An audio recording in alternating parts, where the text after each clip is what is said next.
বন্ধুরা, এই পদ্মা সেতু হওয়ার পরে প্রায় 55 থেকে 60 বার আমার যাওয়া হলো এপার থেকে ওপারে। এবার আমরা গেলাম সেই চণ্ডীদাস রজকিনী কবিতা উৎসবে, যেখানে চণ্ডীদাস 12টি বছর বর্ষি বাইছে। সেই জায়গায় আমার সাথে কবিদের নিয়ে কবিতা উৎসব করে আসলাম।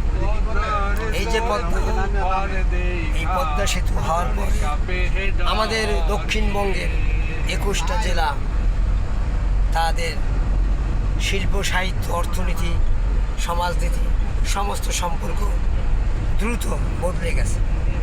আমরা যেভাবে সাহিত্য চর্চা করতে পারি, দ্রুত যাতায়াত করতে পারি, এই দ্রুত যাতায়াতের জন্য যাকে আমরা আশীর্বাদ করতে পারি বা দোয়া করতে পারি, তার নামটা আমরা মুখে নিতে পারি না। কেন নিতে পারি না? সময়ের কারণে। সময়ের প্রয়োজনে এই পদ্মা সেতু হয়েছে। আমরা অল্প সময়, মাত্র 4 থেকে 5 মিনিটে এপার থেকে ওপার আমরা চলে যাই। আমাদের এইখানে জীবিত চণ্ডীদাস আছে, সাংবাদিক আতিকুল ইসলাম।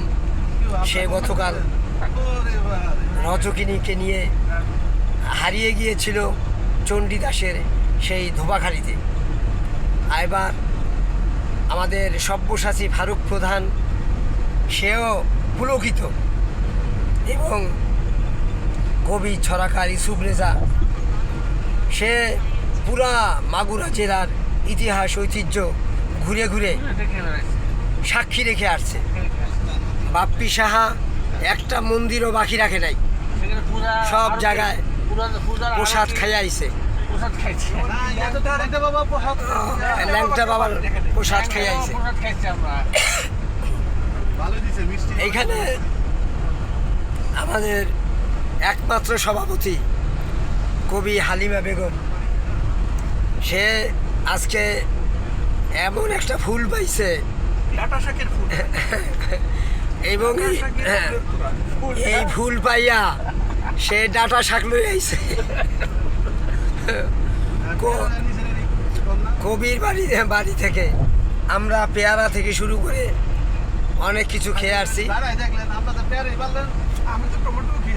আমি টমেটো খেয়েছি, পেয়ারা খেয়েছি, আর আমাদের সভাপতি ডাটা খেয়েছে, আমরা কলাও খেয়েছি। এবং কবি হালিমা বেগম যে ডাটা আনছে, সেই ডাটা যেন চিংড়ি মাছ দিয়ে রান্না করা হয়, আমাদের যেন দাওয়াত দেয়। সে একা খাইলে তার পেটে অসুখ হওয়ার সম্ভাবনা আছে। আমরা পদ্মা সেতুর এই পারে চলে আসছি, মুন্সিগঞ্জ, শ্রীনগর না, এটা কি লৌহজং। আমরা মুন্সিগঞ্জ জেলায় এসে পড়ছি।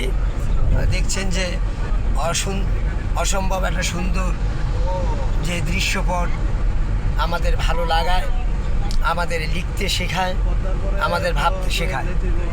খুব সুন্দর আমাদের এই পথ চলায় মহান সৃষ্টিকর্তা আমাদের সহায় হোক। আমরা যেন আরও বেশি বেশি এভাবে ভ্রমণ করতে পারি। সবাই ভালো থাকবেন, সুন্দর থাকবেন।